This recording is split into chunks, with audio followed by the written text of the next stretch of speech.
Hello, I am Michael Hussey, Dean at Widener Law Commonwealth. It is my pleasure to welcome all of you to the second session of our 5th annual Veterans Services Program. The law school and the university have a long tradition of serving veterans, dating back to the university's time as the Pennsylvania Military College. At the law school, we have a veterans initiative to support our veteran law students. The initiative provides to each veteran academic career and financial support tailored to that veteran's unique needs and experience so that each may become a successful attorney. Thank you to Professor Kristen Johnson, Joy Boudreau, Corinna Wilson, Brian Fernball, Paula Hyder, the AOPC, and everyone else involved for all of their hard work in conceiving and coordinating this program. I hope you find today's session informative. Thank you all for joining us. Next, we have a short video from Justice Todd of the Pennsylvania Supreme Court. Good morning. It is my privilege to welcome you to Widener University Commonwealth Law School's 5th Annual Veterans Services Program. Thank you, Professor, former Dean Kristen Johnson, for once again extending an invitation to me to greet your online attendees. Thanks also to Dean Michael Hussey and the Law School administration and faculty for your dedication and continued support of our veterans. I would like to acknowledge Angela Lowry and Andy Simpson from the Administrative Office of Pennsylvania Courts for their assistance in coordinating this program. I would also like to acknowledge all of the distinguished panelists participating in the program. Michael Carrington, Pennsylvania Department of Corrections, Richard Pajeski, Pennsylvania Board of Probation and Parole, Joanne Tresco, Sergeant Major, retired, Pennsylvania Army National Guard, Earl Granville, retired Staff Sergeant, Army National Guard, Maureen Weigel, Brigadier General, Pennsylvania, Department of Military and Veterans Affairs. Jeanette Krolzik, Pennsylvania Department of Military and Veterans Affairs, and Governor's Advisory Council for Veterans Affairs. Finally, thanks to all of you for your continued support of justice for veterans. I bring you greetings from Chief Justice Baer and all of my colleagues on the Supreme Court of Pennsylvania. It is my honor to continue to serve as the Supreme Court's liaison to Pennsylvania's veterans courts. While I am not a veteran, I am married to retired U.S. Army Colonel Steve Todd, and we share a deep commitment to our Pennsylvania Veterans Court program. I'm proud of my husband's 29 years of military service, 6.5 years of which were on active duty, and which included activation during Operation Desert Storm. Steve presently serves as the mentor coordinator in Butler County Veterans Court. As Americans, we owe a debt of gratitude to our military veterans. And our Supreme Court is committed to doing everything we can to support the men and women who have served our country as they transition back to civilian life. As you all know, many veterans struggle with the readjustment to civilian life. Pennsylvania has the 4th highest population of veterans in this country, nearly 800,000, and their struggles affect all of our communities. It is estimated that 17 to 20% of our young vets suffer from post-traumatic stress disorder, PTSD, or major depression, yet only half of these vets seek treatment. Others resort to self-medication with drugs and alcohol, which often leads to their involvement with the criminal justice system. It has been estimated that 1/3 of America's homeless are veterans. On any given night, over 23,000 veterans are unsheltered or living on the streets. The majority of those suffer from substance abuse, mental illness, or related disorders. Veterans who are homeless have a higher prevalence of criminal justice system involvement. About half of all veterans experiencing homelessness who have participated in the VA Homeless Assistance Program are involved in the justice system. Sadly, an average of 18 veterans commit suicide every day in the United States. Pennsylvania's Veterans Treatment Courts provide access to justice for veterans in our Commonwealth. Building on the problem-solving court model, eligible veteran defendants with substance dependency and/or mental illness are placed on a specialized criminal docket. These courts combine treatment and personal accountability with the goal of breaking the cycle of addiction and criminal behavior. After initial screening and assessment, these veterans are offered an opportunity to participate in this voluntary program. It involves judicially supervised compliance with a treatment plan developed by veteran healthcare professionals. Compliance is monitored through regularly scheduled court hearings, during which participants may be sanctioned for non-compliance and rewarded for a job well done. Similar to the protocol in drug treatment courts, veteran participants progress through the program by moving through phases. Veterans courts emphasize a team-focused approach through collaboration and cooperation among judges, treatment providers, and veteran volunteer mentors. At graduation, successful participants have become stable, employed, and substance-free, and continue to receive mental health care through community and peer counseling groups or the VA. We currently have 25 veterans courts in Pennsylvania. 2 other courts, Luzerne and Wyoming-Sullivan counties, provide a veterans track in their adult drug and/or DUI courts. Nearly 2,000 veterans have completed the rigorous 1.5 to 2 year program and have graduated from Pennsylvania veterans courts. Successful veterans courts boast impressively low recidivism rates and save countless tax dollars by keeping our veterans out of prison. Veteran courts provide access to justice for Pennsylvania veterans, and they truly help our veterans find their way back home. Dean Hussey, best wishes for a successful program, and to all of our veterans tuning in today, I thank you for your service. Welcome to our Access to Justice for Veterans panel entitled Achieving Equity, Diversity, and Inclusion in the Justice System. Our first speaker, who I'll introduce now, is Joanne Tresco, after Joanne speaks, I'll introduce General Weigel. Joanne Tresco is a Sergeant Major retired with 34 years of service in the Pennsylvania Army National Guard. She retired in 2014 from the 28th Infantry Division, Judge Advocate General Corps, where she ended her military career as a senior paralegal. In 2002, she went on active duty with the Guard, serving with S-412 in Bosnia, Herzegovina, and then a combat tour in Iraq in 2009 with the 28th Combat Aviation Brigade. She currently is employed as a federal contractor for the Service Member and Family Support Service Branch of the Pennsylvania Army National Guard as the Risk Reduction Coordinator. She is also the CEO of Pennsylvania Dance Sport Ballroom in Hershey, Pennsylvania, a veteran-owned business where she employs 6 teachers of dance, one of whom is a current member of the Pennsylvania Army National Guard, and the other an 82nd Airborne Ranger. In 2021, she competed and won the title of Miss Pennsylvania Senior America. She is the first female veteran to hold the title, and her platform is increasing visibility and relevance of Pennsylvania's 60,000 female veterans. She'll begin her presentation with a short video. War weighs heavy on one's soul. It's so heavy that it skews everything else in the world.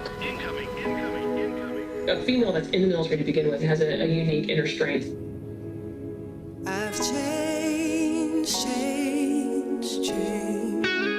And there's the happy homecoming that you see in the movies, but they don't show what happens afterwards. Am I going to see my wife again? That's what I was thinking. Is this girl that I married, is she going to come home to me, or is it going to be somebody else? For most civilians, the war is like a movie, and it isn't real to them. But it is real, and the soldiers are real.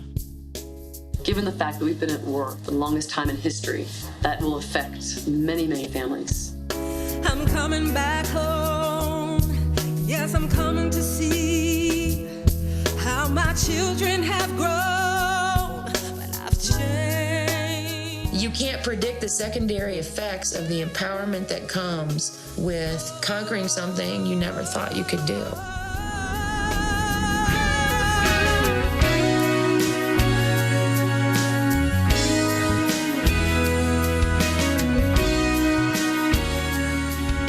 You have been changed forever. I think in a good way. I feel honored to serve. It's one of the biggest things in my life. I'm Lieutenant Colonel Yvonne Daly, and I came home to Pittsburgh, Pennsylvania. I came home to Middletown, New York. Mountain Idaho. Dayton, Ohio. Ida Grove, Iowa. Fort Knox, Kentucky. I'm home in Marion, Iowa. I'm going home to Fort Drum, New York. Lafayette, Indiana. Hampshire, Oklahoma. Oklahoma City, Wisconsin.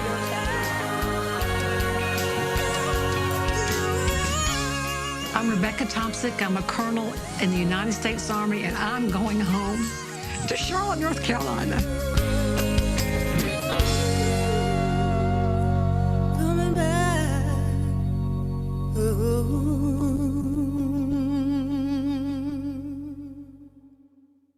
The United States military, as studies have shown, is a fairly accurate cross-section of this country. It's a diverse blend of race, religion, education, creed, and increasingly gender. My presentation this morning focuses on women veterans. Women may compete for assignment in all military occupations, specialties, and jobs, and are the fastest growing subpopulation of the military. They comprise almost 20% of the active duty armed forces, Reserve and National Guard, and 10% of the veteran population. So here are some statistics to put it in perspective. There are nearly 2 million living women veterans in the United States. Women make up approximately 10% of the overall veteran population. Veterans make up 14% of the men in America, but only 1.5% of women are veterans. Pennsylvania has the 4th largest veteran population in the country. As the Chief Justice indicated, it's close to 800,000. It's actually 710,375, topped only by California, Texas, and Florida. There are currently 60,000 women who have served in the military in the Commonwealth of Pennsylvania. Women have served their country through all periods of United States history, whether disguised as male soldiers during the American Revolutionary War, as nurses in World War II, or as helicopter pilots in Afghanistan. Yet too often, the contributions of women in uniform had little visibility and have been undervalued, even by the women themselves. During the Revolutionary War, many women served informally as seamstresses, water bearers, nurses, and cooks. They did whatever they could, but others also fought alongside their husbands and served as spies for the cause. When the Civil War began in 1861, thousands of women volunteered as nurses and hundreds more dressed as young men and boys to fight on the battlefield. Despite the widespread participation, women did not serve formally in the military until Congress established the Women's Army Corps. Female presence in World War II increased.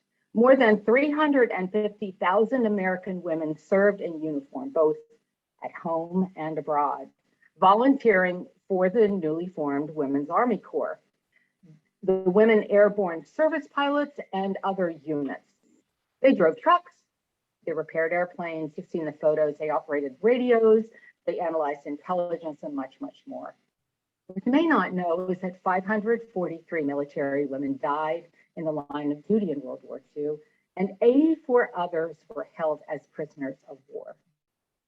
In 1948, the Women's Army Services Integration Act granted women permanent status in the Air Force, the Army, the Marine Corps, and the Navy. With the exception of nurses, women could not previously serve in the regular and the reserve forces during peacetime. So though the law was viewed as a step forward for women in the military, it did impose at the time a 2% cap on female enlistment and limited opportunities for advancement. So women remained a small minority in the armed forces until 1967, when the gender cap was lifted. So I was born in 1954, and I grew up in an Italian-American family of heroes who served in World War II. Their stories around the dinner table moved my life.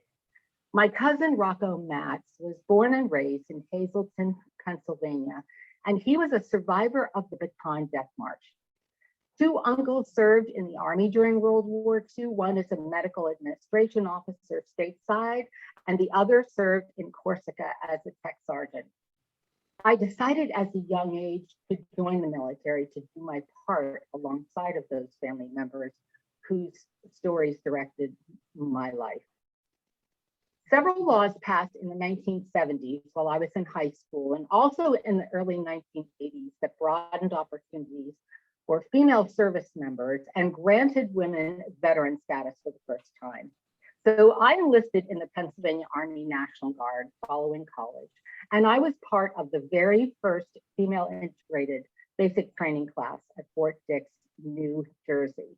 I can honestly say that they didn't know what they were doing with this female platoon who joined 3 male platoons one crisp cold morning in November of 1980, but they were doing their best. I won't lie, it was rough. And because I was one of the oldest of the platoon at the time, I was 25, they made me a squad leader and they gave me all of the misfits in the platoon. I prayed daily for courage, and I'm sure that my family members in heaven pulled me through in the days and weeks and years ahead of me. I retired in 2014 with 34 years of service, including a peacekeeping mission and a combat tour in Iraq that I completed at age 56. I can truly say that every day in uniform was a challenge that I accepted. And it was the very best decision that I made. It was not only what I did, but I'm proud today to say it became who I am. Women today make up around 20% of new recruits, 15% of active duty military, and 18% of the Guard. Women serve in every branch. They hold officer positions. Of the more than 280,000 women sent to Iraq and Afghanistan, 44% of the enlisted and 13% of the officers have been deployed 2 or more times. Although women have long served in combat zones, they could not hold official combat positions until December 3rd of 2015, when all combat jobs were open to women with no exceptions. Just as the number of women in uniform has been growing, so has the number of veterans. Of the almost 19 million veterans in the US today, 8.4% are women. And they will in the future make up 20% of the total veteran population in the next 30 years. Now, women in the military face unique challenges in a couple areas, according to studies: employment, housing, health, suicide, and especially transition out of the military to civilian life. services have been addressing the different needs of women compared to their male counterparts as they return home from military service to their families. We've learned that their adjustment is dramatically different than that of men. Women are transitioning from a male-defined culture of war fighting to a civilian world where cultural expectations cast them as mothers, wives, and family caretakers. The disparity between those two environments are monumental. And civilians, and sometimes the women themselves, don't recognize that. A lot of civilians don't recognize women as veterans or active duty military, even when they see them. There is research like Journey to Normal, who chronicles specific transition experiences today. So we're becoming smarter about that. But I can tell you from personal experience that even when I returned home from a combat zone to a job on Fort Indian Town Gap, my boss at the time, who I knew well and who himself was a combat veteran, looked at me and said, "What happened to the smart woman who used to run this place? Don't you remember anything? You are always so held together. I don't recognize you anymore." I can tell you today that I didn't recognize myself either. I was in shock from returning home from a war-ravaged country to life in Pennsylvania 3 days before Christmas in 2015. The woman who left the United States to go to Iraq at age 56 was not the woman who returned home. And that was something that I, as smart as I am, didn't realize would happen. My personality and my personal sense of safety was permanently changed. One can never unsee what war looks like. One can never forget when they experience firsthand death and abject evil. It leaves an indelible mark on the soul that you're left to process. Sounds and situations and environments that I knew before my deployment became a threat to me when I came home. And like many of my male counterparts, I felt best in isolation. So I stayed inside my house for weeks and did not re-engage with my friends. My friends didn't know quite what to do with me. Some of them asked me about war, and I think that they legitimately wanted to hear the stories, but they quickly shrank away from the stories that I told them. Many of my female friends just gently stopped talking to me because they didn't know how to process what I said, or they were afraid of my reactions. But most importantly, they didn't recognize the look on my face.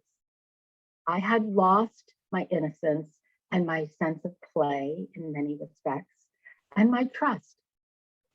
What I gained, however, and this is the most important point of what I want to say, is I gained courage. I gained courage to face adversity and to find solutions. That happened over the many, many, many times I faced something very unexpected on the battlefield, and I had to figure out quickly what to do. It also included an empathy for those who are lost. I learned a tolerance and a patience, and in some cases, a respect for those who are different than I am, even for those who don't agree with my truths. I believe they're allowed to coexist with me, and all of these learnings made me a leader with a vision and a story to tell. I can honestly say I still prefer the solitude of my home at the end of the day. And I'm grateful for my time in uniform and for the changes it brought to my psyche. I am grateful for the times when things got hard. I am happy that I was challenged beyond my limits because it made me strong and more able to do it over and over and over again. Because of these learnings, I learned to navigate life with PTSD PTSD, and anxiety, accepting those challenges with courage and with optimism. Therapy is a part of my life, and I tell my story with peace in my heart. I'm a federal contractor leading the substance abuse program for the PA Army National Guard and a proud small business owner. And I wouldn't have these walks of life were it not for my military service and the challenges that I lived through. And my goal moving forward is to inspire young women to join the service and to walk in my footsteps.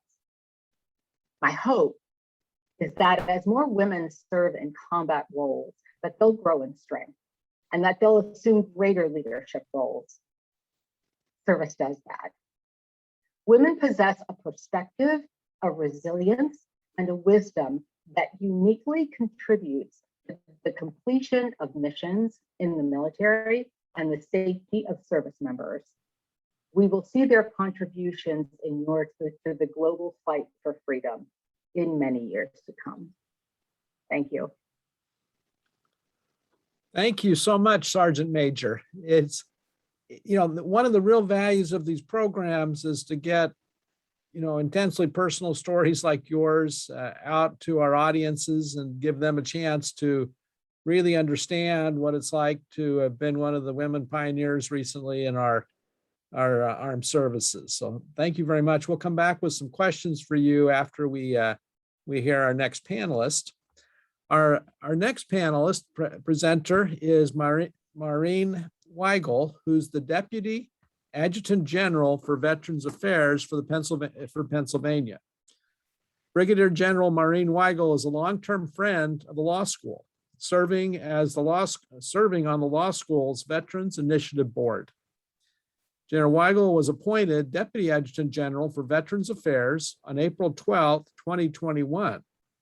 In this position, she supervises the administration of state veterans programs, reintegration and outreach, and veterans initiatives for nearly 800,000 veterans and their dependents.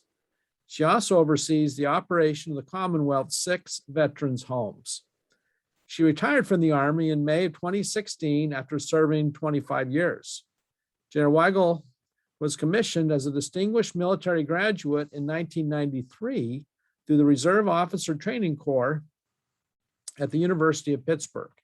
She served in the Army Reserves, Active Army with the 10th Mountain Division, the New York Army National Guard, the Pennsylvania Army National Guard, and National Guard Bureau over her 25-year career. In 1994, as a newly commissioned lieutenant, she deployed to Haiti in 1994 to support Operation Uphold Democracy. In 2008, in response to a large number of personnel who returned from combat theaters with traumatic brain injury or mild traumatic brain injury, then Major Weigel was selected by the Director of the Army National Guard to deploy to Iraq to research methods of documenting those service members who were exposed to rapid acceleration and/or concussive events. Since her retirement, among many things, General Weigel started her own women-owned, service-disabled, veteran-owned small business, ProRec Resource Solutions, where she provides government consulting, talent management, and recruiting services. General Weigel serves on boards for nonprofit agencies that help veterans and veteran spouses. I will turn the time over to you now. Good morning, everyone. Thank you so much. And thank you for letting me be part of this, this panel discussion. I'm really excited, and I really enjoyed, I hope you did, that video in the beginning, talking about our veteran population here in Pennsylvania and a lot of the great things that the Widener School of Law and our folks, I know Mike Harrington is on the phone with our judicial GAC committee that I'm going to talk about here in a second, but it's really exciting to hear all the great things that are going on in Pennsylvania for our veterans. And I really appreciated the Sergeant Major's comments prior to me. So I wrote a lot of notes down, and I'm hoping I can answer so many questions and tell you where we're going here in Pennsylvania to help our veterans. As Christian Johnson mentioned, I've taken this position since April, and it has been the most exciting few months of my life. Every time I look back at my career, I think, wow, that was the most exciting day of my life. And every day I get to move forward and have wonderful opportunities. So thank you for this morning. I looked down, I wrote some notes. You know, our topic today is supposed to be diversity, inclusion, and equity in the justice system for our veterans. And I know that we highlighted a lot of the female issues, and I'm going to talk about a lot of my experiences with that. But I want to say, as the Sergeant Major mentioned, the veteran population is extremely diverse. I'd say arguably we're probably more diverse than most corporations and corporate headquarters.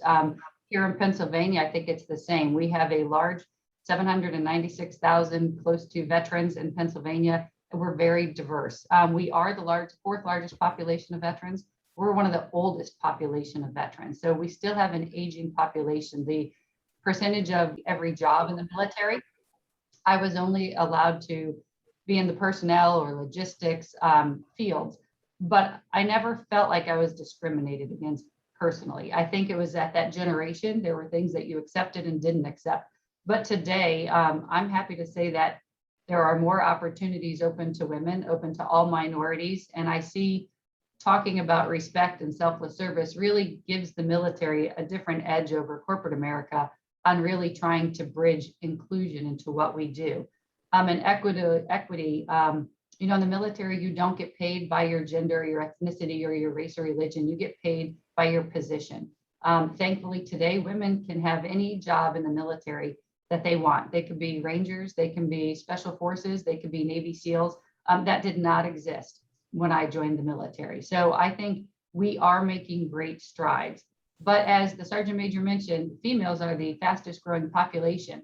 And with that comes a lot of different challenges that we need to overcome for female veterans. As she mentioned, female veterans have a higher percentage of suicide rates. We also have a higher percentage of homelessness. So there's definitely work to do as we have more females becoming veterans and more service women coming back into communities where there are not installations. We have to work together to identify the gaps in care. The VA hospitals have not always had female doctors or women's issues doctors, gynecologists readily available because there was such a small percentage of women needing that. So if you were in that small percentage of, you know, what 1.5% of the veterans here in Pennsylvania are women, that's a small number. But the VA recognizes that we need to provide all the care that those women need. We're not there 100%, but it's stuff that we are definitely working on. So I'm very excited to see where we're going. But it's the help of these type of panel discussions and the Sergeant Major's comments and experiences that are paving the way and allowing us to improve. So I want to touch on a few things. There are still some issues in the military justice-wise that we're working on. In 2011, there was a documentary that came out called the Invisible War documentary. And it highlighted a lot of the mixed military sexual trauma that women have experienced throughout the years and the lack of support by their commands and the lack of support by the justice system, the Uniform Code of Military Justice, to take action on sexual offenders. There were incidents where women were harassed, sexually assaulted, and then the commander said, well, you shouldn't have gone out to the bar, and if you were drinking, then it was your fault too. And then, you know, there were posters that they actually had for women veterans or to stop sexual assault saying, hey, if she's drunk, don't go near her, as if that was a campaign and a way to stop sexual assault and sexual trauma. And then it told women you always needed to have a buddy wherever you went. Again, putting the onus on females to protect themselves and take care of themselves. Meanwhile, all the offenders, very few of them were ever court-martialed. Very few of them were ever incarcerated for sexual trauma and for raping fellow service women. It got to the point in 2011 when they raised this and Congress took immediate action to have the Uniform Code of Military Justice look at the process. And today, sexual assault has been mitigated because offenders are being held accountable. They are going to prison. They are being prosecuted. Commanders are being fired and held accountable. That's a huge change. And, you know, the Sergeant Major talked about how long she was in the military. When she joined, that would never have happened. When I first joined, that would never have happened. When I went to Haiti in 1994, I was the only female on an aircraft of about 300 men. And when we arrived in country, I was, I think, one of 3 females and the other 2 were nurses.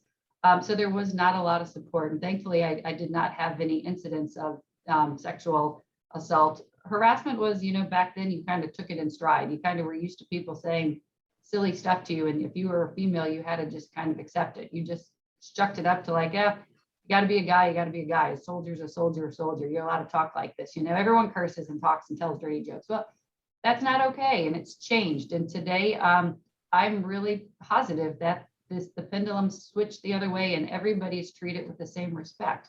And those values and what respect means to everybody really has changed in the military, I think, for the positive.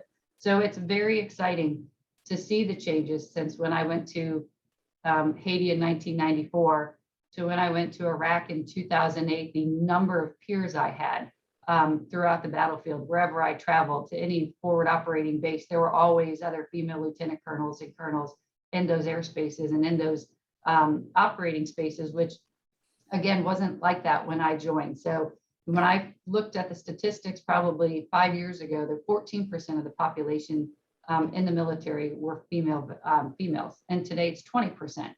So that's a great news story for women's opportunities in the military. So I'm really excited about where we are going.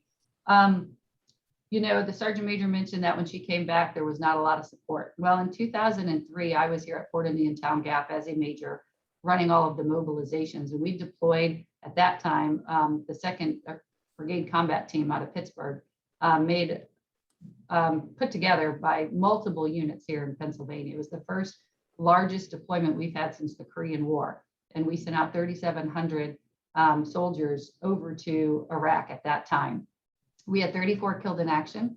When those soldiers came home, we were jumping through hoops trying to figure out how to do funeral honors, how to take care of their families. We didn't have family assistance centers. We didn't have the family readiness groups as robust as we had today. So everybody was feeling the challenges of mobilizing, not just females, but males. Soldiers were leaving and going and their kids were in school and there was no support. Those teachers did not understand what it was like to take care of a child whose parents or mother or father was now over in Iraq and Afghanistan. So we really had to learn how to grow access to care and educate the community on what we were doing and what we needed. And it started with just trying to ask the big army for the same resources so that we could grow access to care for our service members that were deployed and for their families. We don't have installations. We have Carlisle Barracks here, which is a war college and an educational type facility. We don't have big active duty installations like a Fort Drum that's close by where we could leverage those assistant programs for our families. So we had to learn and how to put all of that together back in 2003 and 2004, and it was very challenging. By the time I went to Iraq in 2008, my kids were the only children in their elementary school back here in Harrisburg, Pennsylvania, who had a parent deployed. The teachers didn't know what to do. Thankfully, the 3rd grade teacher was wonderful. She videotaped everything, took all the pictures, sent me tons of information and let me know what was going on. And she would have Skype meetings with me to talk to me and let me see my son. The 1st grade teacher really wasn't as familiar and wasn't as outgoing, and she didn't do that. Then when I came back, I went to the school because I knew there were other folks deploying, and I talked to the teachers and had to tell them about, this is what these families need. And these kids are coming in with different stresses. Their mom's in a war zone.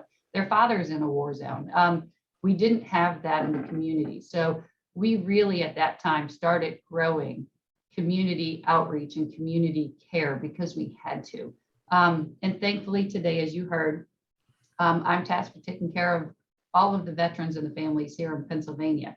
And we have some wonderful initiatives that we are working on to take care of all of our veterans, men and women, minorities, everybody that's in this Commonwealth that served. What we have in Pennsylvania is we have a few wonderful initiatives that are very unique to Pennsylvania. We have a Governor's Action Committee, Advisory Committee for Veteran Services. We have about 7 different committees, one for aging, one for homeless, one for female veterans, one for economic and workforce development, one for the judicial, one for health, looking at suicide, post-traumatic growth, mild traumatic brain injury, traumatic brain injury. All of these are committees made up by all of our secretaries and our fellow secretaries, Department of Health, Department of Human Services, Department of Corrections, and we all work together to look at the issues that we have going on here in Pennsylvania. I'm really proud of what we've done with the GAC for the justice side of the house. I have, as you heard in the previous video, we have 25 veteran courts to take care of the unique issues that our veterans have, and they come back and they struggle with PTSD, they struggle with alcohol addiction, drug addiction, they get themselves into trouble with the law. So we have courts to take care of those veterans. I was also really excited to go to my first veteran service unit at one of our state correctional institutes. We have 5 veteran service units, 1 at Muncie for our female veterans. I will tell you, this was probably the most exciting program I've seen. There are veterans, there's 2,000 incarcerated veterans in Pennsylvania. We have these 5 veteran service units, and they're supposed to intend to help veterans that are going to reintegrate when they leave the prison to reintegrate successfully to become a contributing citizen as they were prior to their service. And it's a great program. The service members that are in there for life mentor and train the service members that are there for 3 to 10 years or whatever their sentence is, to really encourage them to not come back to the process to get back incarcerated. It's a wonderful program. And what they go back to is what I talked earlier, is those military values. When you go to those veteran service units, everybody goes back to a military environment. They have pictures of service organizations. They have collages of every war since, World War I all the way through, current day conflicts. So they could feel that feeling of belongingness. They feel like they're involved again, and they want to be contributing citizens, even if they are incarcerated, and just mentoring fellow inmates. But it is a wonderful program. And I talked to the inmates, and I talked to those running it, and they really have that sense of belonging again, something bigger than themselves. It's to take care of these fellow veterans, to make sure they're well and they're taken care of. It's hugely successful, and I'm really excited about where we're going. We also have a lot of homeless veterans, as you heard on the video, and that is something that we are really actively taking care of. And thank God we leverage not only our GAC committee that is made up of all those different human services, corrections, et cetera, partnering agencies, but we leverage the community support and all of the nonprofit support that's out in the communities. And we could not do any of that work without them. In Pennsylvania, we have over 1,600 nonprofit agencies that are helping us and helping our veterans. I tell people all the time, I was surprised. I used to cross the Market Street Bridge in Harrisburg every day, and I passed this building that just looked like an old little house. Well, it's a veteran service recovery center.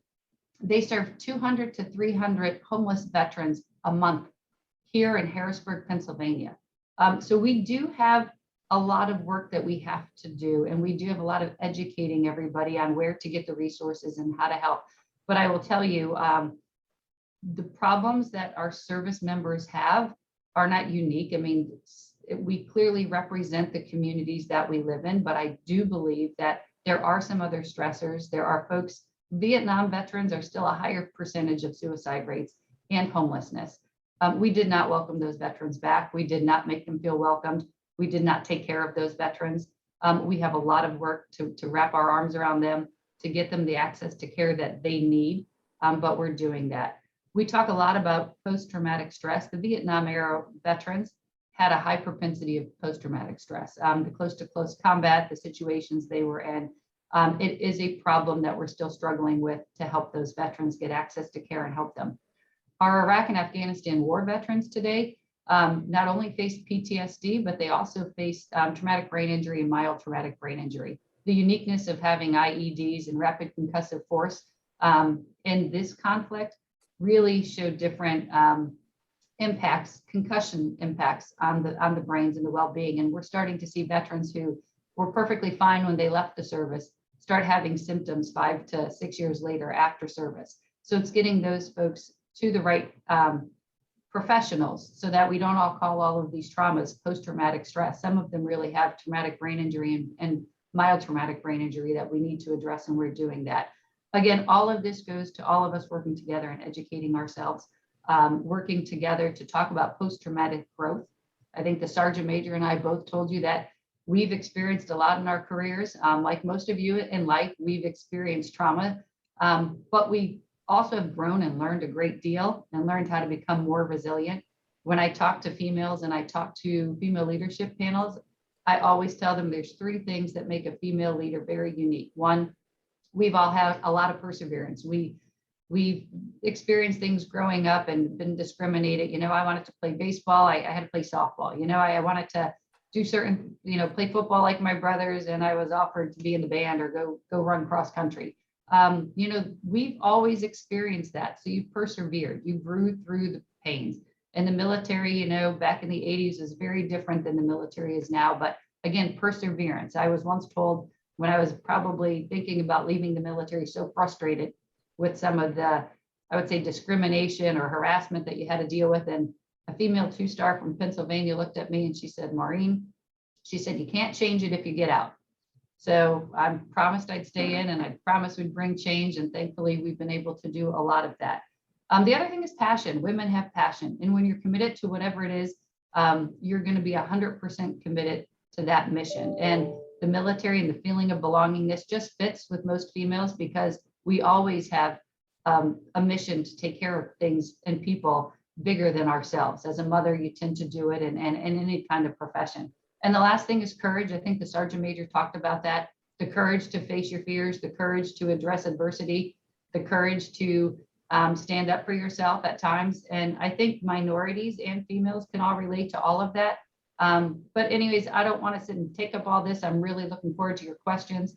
I just wanted to end on a really positive note here in Pennsylvania. We are really working to address all of these issues. And I'm really thankful for what the Widener School of Law and the Department of Justice and the Corrections have been working to help our veterans. And with that, I'd like to open up to any questions and thank you. Yeah, we have just a few minutes, and I'd like to give each of you 3 or 4 minutes to respond to this question. My daughter went into the military when she was 21, and she's spent 3+ years in South Korea serving, and she's now mustered out and has gone on. She's actually working now for a military contractor. And my question is for both of you, and we'll start with the Sergeant Major, is what would you have told her when she was going in, and what would you tell her now that she's come out? And so why don't Sergeant Major, let's give you 3 or 4 minutes, and then we'll ask General Weigel her advice. The very first thing I'd say is congratulations for your decision to serve your country and for your courage to be part of something bigger than yourself. I would tell her that in the years ahead, she's going to appreciate the decision that she made, and she's going to reap the benefits of her life experience in the years that she served, and that she has no idea now how that is going to manifest success for her in the future. I would definitely tell her to stay connected to her veteran community, to reach out, to be part of the veteran services, and to join up with a nonprofit who is trying to serve veterans in their area, to continue to give back, but also to stay connected with other service members. I've done that, and I found that to be extremely valuable. When I became a service member, I became part of a tribe of very, very special people. And I always feel most comfortable when I'm among that tribe because they speak my language and I speak theirs. And it does my heart and my spirit good to continue to communicate, to work with, and to serve the military as a civilian. That's terrific. Thank you very much. General Weigel? So Christian, what service did she join? She was in the Army, and her MOS was intelligence. And so the first thing I would say is congratulations, you picked the right service. So good on you. Actually, I think what the Sergeant Major said is great. She was joining the most amazing institution that I've ever served. I absolutely loved it. So I would just absolutely echo saying congratulations. You really are going to love every day. There's nothing better than serving the country and serving the military and serving with fellow service members. That's why I'm still here. It's amazing. So congrats, and God, just enjoy every day. Enjoy Korea, get some kimchi, and have a ball is what I probably would have told her. Coming back, I think I also echo what the Sergeant Major said. Network, network, network. I have so many people asking me, how do you start your own company? How did you build this? There is a huge network in the military, and everybody will always be there for you. You join these networks online, these LinkedIn. Once you say you're part of the Army, you have access to so many fellow veterans that can help you, that can mentor you along the way and be, stand shoulder to shoulder like we have for years. And I just think that's a huge advantage that we have that most organizations don't. We resonate as military veterans and as, Army service men and women, and we stand together and we help each other always. That's terrific. Very helpful. I'll make sure she watches this program as she moves forward in that. And I guess that, we're running low on time, but I'm just curious if you could both kind of give and you've touched on it a little bit, but what you see of the future of our female veterans here in Pennsylvania in particular. Sergeant Major, do you want to go ahead? Yeah, I think that they have a very bright future. I think that they're well respected. I think that they have access to services, and they're able to do whatever, in fact, that they choose to do. I think that we have our service organizations have learned a lot about what to do with women in the military and how to support them. And we're only going to continue to do it better in the years ahead. Again, I applaud their decision to be part of the armed services, and there are many second and third order effects that are just going to come back to bless them in the years to come. Perfect. General? She always steals my thunder. She's awesome. For female veterans, what I would really say is, first, if you're in to continue to serve, stay in. If you want to see more positive changes, just continue to stay in and mentor those younger female soldiers. Right now, females are starting to get into infantry and armor, and they don't have a lot of female senior leaders because we weren't allowed to have those positions. So as they grow up, work together and continue to take care of each other. And the other thing I would say is reach out and tell us what we're not doing. There are so many things. I don't know what everybody needs. Everyone is so unique. But if there are programs and there are concerns and issues or medical, care that you're not receiving, let us know. Reach out to your veteran service officers in your counties or at your American Legion or wherever you go to. And really let us know. And I would encourage people to get involved in those organizations with the American Legions, the VFWs, the Iraq and Afghan War Veterans Associations. They really help echo, and they kind of send up big red star clusters to people like myself to tell us what veterans need if they can't always reach me. So find your community partnership programs, get involved, and send us notes and tell us what we need to do. And I'm looking online, Christian, there was a question about where do they get access for the nonprofits and information that I put out. And I will tell everyone to go to PA Vet Connect. I'm going to type it here in a second, but that's where we have all of our list of nonprofits and for-profit agencies taking care of the veterans in Pennsylvania. And also, if you'd like to keep up on all of our information, go to our website, Department of Military Veteran Affairs, and register on the PA registry. You don't have to be a veteran, but it's where you can find information about how to get your father or your uncle or a neighbor into one of our veteran nursing homes. So lots of information. I'm going to type that for you now. Terrific. I apologize. I lost the ability to monitor chat, and so I haven't been able to pull up questions.